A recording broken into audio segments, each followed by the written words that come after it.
Eelkõnelejad on juba rääkinud kultuuriasutuste rollist kaasajal. Mina teen päeva teises pooles põgusa sissevaate minevikku ja räägin Narva muuseumi eelkäija Narva linna muuseumi ja arhiivi saatusest ja selle töötajate saatusest teises maailmasõjas. Narva linna muuseum ja arhiiv kui erinevaid mäluasutusi ühendav organisatsioon asutati 1930. aastal, kui liideti Narva linnaarhiiv ja Lavretsoide nimeline linnamuuseum. Varem Narva Raekojas asunud linnaarhiiv viidi üle Rüütli tänaval asuvasse Lavretsoide muuseumisse. Samuti lahendati Peeter I maja ja seal asunud Narva Suurgildi muuseumi omandi küsimus, mille tulemuseks oli selle liitmine 1933. aastal Narva linnamuuseumi ja arhiiviga.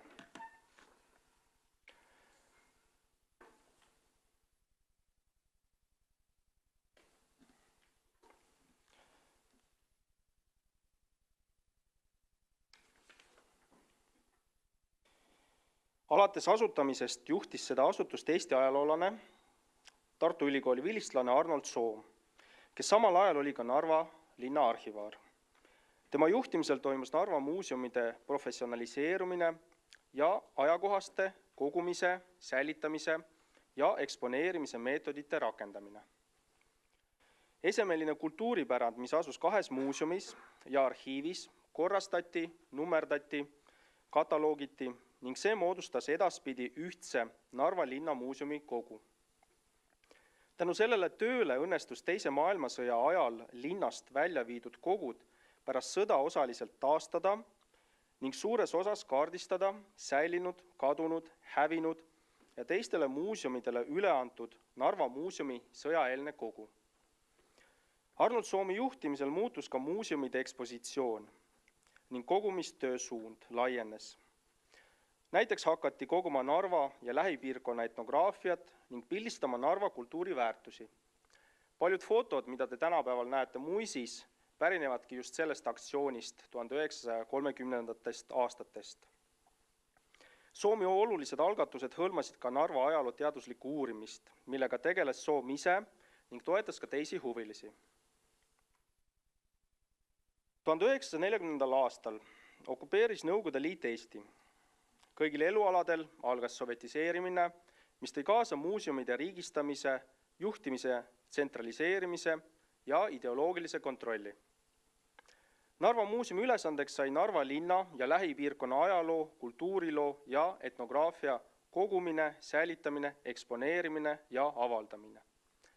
Teadustööl kui sellisel muuseumis polnud enam kohta. Peeter I majas pidi keskenduma Vene tsaari ja Narva linna ajaloo tutvustamisele. Lavretsoide muuseum jätkas sisuliselt kunstimuuseumina, kuhu loodi eraldi kunstiosakond, mille ülesandeks pidi saama Nõukogude Eesti kaasaegsete kunsti kogumine ja eksponeerimine. Nõukoguliku süsteemi juurutamisel ei soovinud Arnold Soom osaleda ning astus ametist tagasi. Ta lahkus Tallinnasse ja asus tööle Eesti NSV riigi keskarhiivi. Narva muuseumidele ja arhiivile jäigi Nõukogude esimese okupatsiooni ajal uus juht määramata. Linnaarhivaariks määrati ajaloolane Minna Tammark, kes tegeles peamiselt okupatsiooni ajal suletud organisatsioonide arhiivide vastuvõtmisega. Muuseumi osas jätkas 3 töötajat. Vanem tehniline tööjõud Marta Lassik, kes täitis ka juhataja ülesandeid, kojamees kütja Johannes Eek ja teenija piletimüüja Eveliine Eek. Esimese Nõukogude okupatsiooni ajal sisuliste muudatusteni siiski ei jõutud, sest 22. juulil 1941 alustas Nõukogude Liidu endine liitlane Natsi-Saksamaa sõjategevust Nõukogude Liidu vastu. Teise maailmasõja lahingud jõudsid Virumaale 6 aja pärast. Selle taustal andis Eesti NSV Narva täitevkomitee rahvahariduse osakond 1941. aasta augustis korralduse viia Narva muuseumides asuvad kultuuriväärtused Nõukogude tagalasse. Peamiselt kohaliku funktsionääri Apollon Tšernovi juhtimisel hakati pakkima muuseumi varasid. 9. augustiks 1941 olid valmis 6 erineva suurusega kasti. Üleandmise akti kohaselt viidi nõukogude tagalasse kokku 346 eset, millest 324 kuulus muuseumi kogusse. Seega umbes 2% muuseumi kogust 1941. aasta seisuga. Nõukogude okupatsiooniaegses kirjanduses on väidetud, et välja viidi muuseumi kõige väärtuslikum osa. Selle väitega saab nõustuda vaid osaliselt. Valdava osa kaasaviidust moodustasid Lavretsovide muuseumi püsinäituse eksponaadid. Nende hulgas olid Jaapani, Hiina, India ja Kaukaasia etnograafilised esemed, 152 tükki, Vene, Balti-Saksa ja Eesti kunstnike õlimaalid, 91 tükki, keraamika 44 eset ning ülejäänud 59 eset olid erinevad kivi, tina, vask ja hõbeesemed. Vähesel määral võeti esemeid ka Peetri majast, näiteks Zunftide tinakannud ja Narva esimese linnapea Adolf Haani hõbekell, mis väidetavalt kaalus 6 kilogrammi. Muuseumi varade kõrval viidi kaasa ka Narva töösturi Karl Robert Peltseri natsionaliseeritud kollektsioon, mis oli muuseumile hoiule antud. Mitmeid esemeid sellest kollektsioonist, sealhulgas Pärsia, Kaukaasia ja Araabia vaipu, kasutati samal ajal ka pakkematerjalina. Ja kaasa võeti ka eriti kõrge kultuuriväärtusega Peltserile kuulunud elektritolmuimeja. Seejuures täiesti puutumata jäid muuseumi hoidlas, milles oli oma panus väidetavalt ka Marta Lassikul, kes ei iitsatanud sõnagi nende olemasolust. 9. augustil 1941 vormistatud üleandmise akti järgi andis esemed üle Marta Lassik ning võttis vastu Jaanilinna kooliõpetaja Aleksander Nazarov. Teadaolevalt pidi Nazarov evakueeruma ja saatma esemed sihtkohta, kuid ta ei täitnud seda kohustust. Pärast esemete väljaviimist Narvast ning laevale laadimist naasis Nazarov koju. Muuseumi esemed veeti aga mööda Rossooni jõge Ust-Lugasse, kus need laaditi vagunisse, mis viis need edasi Peterburi. Väidetavalt seda laeva, kui ta vedas muuseumi esemeid Ust-Lugasse, olid ka Saksa lennukid pommitanud. Saksa sõjavägi jõudis Narva 17. augustil 1941. Samal päeval lõhkes Peetri maja vahetus läheduses Punaarmee suurtükist lastud mürsk, mille tõttu paraku hukkus Marta Lassik. Nõukogude okupatsiooni vahetas välja Saksa okupatsioon. Narva raamatukogu juhataja Vilma Pikkoja sai juba septembris lisakohustusena linnamuuseumi ja arhiivi ajutise juhtimise. Kuna Lavretsovide muuseumi püsiekspositsioon oli suures osas Nõukogude tagalasse ära viidud, siis Saksa okupatsiooni esimese poolaasta jooksul tegeleti peamiselt uue püsiekspositsiooni ettevalmistamisega. Muuseumil puudus sel ajal kvalifitseeritud personal, nii et uue ekspositsiooni loomisega tegelesid okupatsioonivõimude esindajad isiklikult. Püsinäitusele toodi muuseumi hoidlas asunud esemetele lisaks veel Narva tekstiilitööstuste direktorite mahajäänud kodudest leitud maale ja esemeid ning teoseid Tallinna kunstihoonest. Narva muuseumid Saksa okupatsiooni ajal taasavati 1942. aasta kevadel. Koormus ei olnud eriti suur. Need olid avatud külastuseks vaid 1 tund päevas, vahemikus 13:00 kuni 14:00. Asutuses jätkasid mittekoosseisuliste töötajatena Johannes ja Eveline Eek, kellel oli ka elukorter Lavretsovide muuseumis. Ametniku kohal oli erinevatel aegadel kokku 3 inimest: Virve Milk, Uno Andre ja Helmi Kuuse. Linnaarhivar Minna Tammark vabastati või lahkus ametikohalt juba 20. septembril 1941. Uut linnaarhivaari, kes samal ajal pidi olema ka muuseumide juht, otsiti ligi aasta. Lõpuks soovitas Arnold Soom, kes Saksa okupatsiooni ajal oli saanud arhiivinduse ala volinikuks, määrata Narva muuseumi ja arhiivi juhiks ning linnaarhivaariks Arnold Kotka. Kotkas oli õppinud Eesti ajalugu ja arhiivindust Tartu Ülikoolis ning töötanud arhivaarina erinevates Eesti arhiivides. Ta sõitiski Narva ja astus ametisse 1. septembril 1942. Saksa okupatsiooni ajal muuseumides ei tegeldud aktiivselt kogumistööga, näituste ettevalmistamise ega ekskursioonide läbiviimisega. Passiivse kogumistööna oli mõningaid uusi laekumisi. Näiteks anti muuseumile 6 kasti Rimski-Korsakovi fotonegatiive Narva elust ja linnavaadetest alates Vabadussõjast. Peamised mured, millega asutuse töötajad tegelesid, oli kultuuriväärtuste kaitse õhurünnakute eest, kütteprobleemid ning sisekliima. Ruume tuulutati, kuivatati ja puhastati ning esemeid paigutati ümber kuivematesse ruumidesse. Linna arhivaarina pidi Arnold Kotkas tagama arhiivi säilitustingimused, vastama päringutele, vastu võtma arhiive ning inspekteerima piirkonna asutuste arhiive. Kuna ta oli ka ainus diplomeeritud ajaloolane linnas, siis kohustati teda teostama ka järelevalvet linnas asuvate kultuurimälestiste üle ning õpetama gümnaasiumis ajalugu 13 tundi nädalas. Saksamaal välja töötatud õhukaitse eeskirju tuli järgida ka okupeeritud Eestis. Narvas kui rindelinnas olid õhukaitse reeglid rakendatud võimaluste piires hiljemalt alates 1942. aastast. Vahemikus 1941 kuni 1943 on üles loetletud üle 30 suurema ja väiksema õhurünnaku Narvale.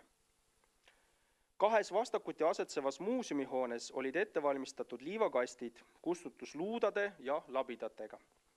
Lavretsovi majas oli olemas veevärk ning kõrvalmaja hoovis asus kaev. Mõlema muuseumihoone kõigis ruumides oli paigutatud ämber veega. Ehituslike abinõude rakendamiseks puudusid rahalised vahendid. Kaitseks süütepommide eest oli arhiiv füüsiliselt viidud Lavretsovi maja keldrisse. Hoone kahjustumise korral tuli esmakorras päästa arhiiv ja alles seejärel muuseumi kogu. Arhiivi jaoks oli tagavararuumina ettevalmistatud Narva raekoja kelder. Muuseumi kogu jaoks ettevalmistatud ruumid puudusid. Hooneid valvas Saksa sõjaväelasest tunnimees. Alalist valvet hoonete sees teostasid majahoidja ja koristaja ning vahel ööbis kohapeal ka Arnold Kotkas. Vähemalt majahoidja Johannes Eek oli läbinud koolituse, kuidas tegutseda hoone tabamuse ja või sellest tingitud tulekahju puhul. Neid teadmisi läks tal tarvis vähemalt ühel korral, 14. juunil 1943, kui toimus järjekordne Punaarmee lennuväe õhurünnak, sai kahjustada ka Peetri maja ning osa eksponaate hävis. Tulekahju õnnestus kustutada ja ülejäänud vara sel korral päästa. Johannes Eek sai omakorda tööülesande täitmisel haavata. Arhiivi ja muuseumi evakueerimise küsimus tuli päevakorda 1943. aasta jaanuaris. Seda ajendas nii Narva kui rindelinna lähendus sõjategevusele ja õhurünnakutele kui ka kehvad hoiutingimused hoonetes. Prioriteetne oli seejuures just Lavretsovide muuseumis asuv linnaarhiiv, mille paigutamist ohutusse kohta, näiteks raudteest eemale jäävasse mõisa või kooli, soovitas Soom. Paraku Narva linnavalitsusel puudusid tehnilised võimalused ja transport kultuuriväärtuste evakueerimiseks ning seda polnudki ette nähtud. Nii et major Richard Rubach, kes oli linnapea, ütles Soomile, et kui ta leiab võimalused, siis tema pole vastu. Aega viivitamata andis Soom muuseumi juhile korralduse ja juhised alustada ettevalmistusi Narva linnaarhiivi vanema osa evakueerimiseks ning kaaluda juba ka muuseumi kogu evakueerimist. Vastavate vahendite ja transpordi leidmisel lubas Soom kaasa aidata haridusdirektooriumi kaudu, mille haldusalas olid Eesti kultuuriasutused. Olukord muutus kriitiliseks pärast Narva järjekordset pommitamist 1943. aasta veebruaris. Haridusdirektooriumis Tallinnas toimunud koosolekul osalesid Narva linnapea major Richard Rubach, Arnold Soom ja Juhan Vasar. Seal võeti vastu põhimõtteline otsus evakueerida vähemalt arhiiv osaliselt Paidesse. Pakkematerjali, inimjõu ja transpordiga seotud probleeme lahendati jooksvalt, vastavalt võimalustele ja olukorrale rindel. Kohapeal Narvas polnud mitte midagi saada. Näiteks kastid, pakkepaberi ja naelad saatis Soom Tallinnast. Pakkimistööd kohapeal teostas tõenäoliselt Kotkas koos vähese muuseumi personaliga ning 24. maiks 1943 oli Narvas 60 kasti säilikuid väljavedu ootamas. Paraku Narva linnavalitsuse ja muuseumi juhi katsed saada koha peal luba ning transport väljaveoks luhtusid. Tallinna kaudu õnnestus Arnold Soomil hankida luba ja vagun arhiivi väljaveoks alles juuni keskpaigas. Lõpuks siis 21. juunil 1943 laaditi arhiiv ja väike osa muuseumi vagunitele. Järgmisel päeval alustati teekonda. Vahepeal tuli Tammsalus evakueeritav materjal üle tõsta laia rööpmeliselt raudteelt kitsarööpmelisele raudteele, et jätkata teekonda Paidesse, kuhu jõuti 24. juunil. Kogu teekonna algusest lõpuni tegi kaasa ka muuseumi juht ja linnaarhivar Arnold Kotkas. Pärast arhiivi vanema osa väljaviimist said kõik muuseumi töötajad erinevatel aegadel juulikuu jooksul nädalaks puhkusele. Seejärel jätkus muuseumikogu ja arhiivi ettevalmistamine evakueerimiseks ning transpordivahendite otsimine, mis iga päevaga muutus üha keerulisemaks. Muuseumikogu evakueerimiseks leiti lõpuks Muuga mõis. Väljaveoks eraldati 2 vagunit Narvast Rakvereni. Rong muuseumi varaga lahkus Narvast 19. oktoobril 1943. Seekord tegi kogu sõidu kaasa muuseumi ametnik Helmi Kuuse. Rakvereni sõitis ta rongiga ning mõisani bussiga. Tõenäoliselt transporditi ka muuseumi kogu Rakvere rongijaamast Muuga mõisa koha peal leiduva autotranspordiga. Mõisa territooriumil oli ka Saksa sõjavägi majutatud, nii et ei saa öelda, et tegemist oli kõige ohutuma kohaga evakueerimiseks, kuid aeg oli vähe ja tuli leppida sellega. Narvas jätkusid arhiivi ja kogu pakkimistööd kuni 1944. aasta lõpuni. Vahepealsed katsed hankida väljaveoks transport taaskord luhtusid. Näiteks Narva komandandi poolt lubatud 4 vagunit kogude ja arhiivi väljaviimiseks konfiskeeriti Wehrmachti poolt. 1944. aasta jaanuaris plaanis Arnold Soom saata autoga Narvasse 50-60 kasti pakkimiseks, kuid ka need jäidki tulemata. 1944. aasta jaanuaris algas Punaarmee suur pealetung Leningradi ümbruses. Olukord sõjatandril muutus 2 nädala jooksul kardinaalselt sakslaste kahjuks. Sellest ajendatuna andis Narvas paiknev Saksa väejuhatus korralduse linnaelanikel evakueeruda. 1. veebruaril 1944 evakueeriti Narvast Tallinnasse ka linnavalitsuse ja selle allasutuste teenistujad, kelle hulgas Kotkas. Teised arhiivi ja muuseumi töötajad, ametnik Helmi Kuuse ning Johannes ja Eveliine Eeg vabastati ametist. Nende saatus on kahjuks teadmata. 7. veebruaril 1944, kõigest 1 kuu enne märtsi pommitamisi, kirjutas Arnold Soom veel haridusministrile kirja, milles palus Narva ja teiste piiriäärsete piirkondade arhiivide ja kultuurivara evakueerimiseks moodustada erikomisjon. Samuti soovis ta saada sõjaväe kohustuslikele liikmetele, kelle seas Kotkas, ajapikendust kuni märtsini ning politseivõimude poolt liikumisluba ja väljasõiduks vajalik varustus. Igal juhul olukord näis lootusetu. Kriitilisel hetkel sekkus sündmuste käiku Saksamaa kultuuriväärtuste omistamisega tegeleva organisatsiooni riigiminister Rosenbergi töörühma kaastöötaja baltisaksa ajaloolane Helmut Speer, kes oli saanud korralduse organiseerida kohapeal kultuurivarade kaitse. Selleks ajaks, kui ta jõudis Tallinnasse, olid sündmused rindel arenenud niivõrd kiiresti, et kõik algsed plaanid teostada evakueerimine raudtee või lennukiga ei olnud enam reaalsed. Nagu kirjutab saksa ajaloolane Dirk Gert Erpenbeck, siis tuli Speeril antud olukorras improviseerida. Tallinnas pandi kokku päästerühm ning Arnold Kotkas sai korralduse sõita kaasa koos Helmut Speeriga. Jõhvis anti nende käsutusse 10 veoautot, mis õnnekombel seal seisid. 8. veebruaril 1944 sõitiski autokolonn Narva poole. Ilm oli tuisune, mille tõttu oli vaenutegevus väike. Arnold Kotka sõnul paar õhurünnakut pardarelvadega ja Punaarmee patareide granaadituli. Autokolonn jõudis siiski vigastusteta linna. Kohapeal aga selgus, et Narva linna muuseumi ja arhiivi hoonete uksed olid maha murtud ja ruumid rüüstatud. Pakitud kultuuriväärtused siiski veel alles. Päästemeeskond laadis autodele varem juba kastidesse pakitud arhiivi ja muuseumikogu ning Peetrimajas asunud Narva Suurgildi raamatukogu. Kaasa võeti kõik see, mis autodele peale mahtus. Lisaks ka mõned inimesed, kes polnud jõudnud veel linnast lahkuda. Sõit tagasi Tallinnasse kestis 10 tundi ning kõik esemed laaditi maha ja paigutati Tallinna Raekoja keldrisse. Seal samas tehti samale meeskonnale ülesandeks jätkata võimaluste piires kultuuriväärtuste evakueerimist Narvast. Tõsi küll, väiksemas koosseisus. Teise päästeoperatsiooni juhiks määrati Sturmführer Zwiebel ning Speer enam kaasa ei sõitnud. Küll aga tegi kõik sõidud kaasa Kotkas. Seekord saadi Jõhvis vähem kõigest 4 veoautot, mis 11. veebruaril Narvasse sõitsid. 3. korral sõideti Narva 12. veebruaril, kuid linna sõjaväe komandant andis korralduse kõik plaanitud tegevused katkestada ja lahkuda. Punaarmee oli päev varem ületanud jõe ning ainus Narvast välja viiv tee võis iga hetk muutuda läbimatuks. Seekord tuli lahkuda tühjade kätega, kirjutas Arnold Kotkas. Päästeoperatsioonide ettekandes avaldas Kotkas lootust, et sõjategevuse stabiliseerudes saab jätkata evakueerimist, kuna kohapeal oli veel palju kultuurivarasid. Paraku see jäigi viimaseks sõiduks vanasse Narvasse. Arnold Kotkas vabastati ametikohalt ja mobiliseeriti. Erinevalt Soomist ei õnnestunud või ei tahtnud ta Eestist lahkuda.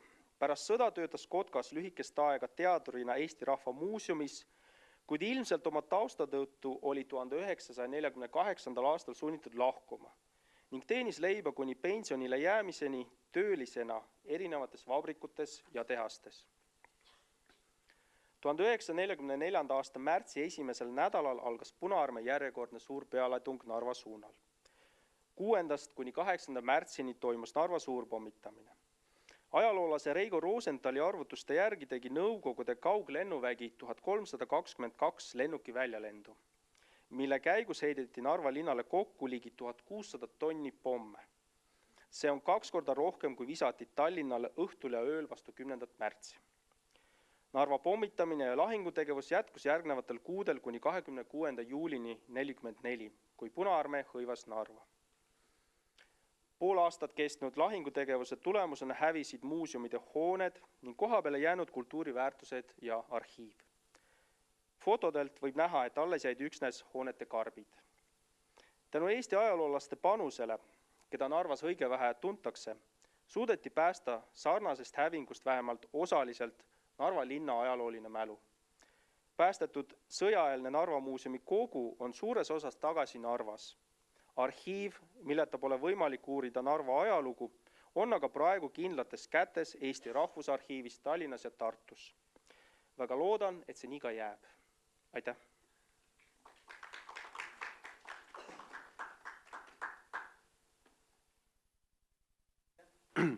Küsimusi ja kommentaare. Ma küsiks kohe siit juurest, et nagu ma saan aru, et siis evakueerimine kõik nagu jäi lootusetult hiljaks või vähemalt olukord muutus, aga mis siis takistas neil seda läbiviimast?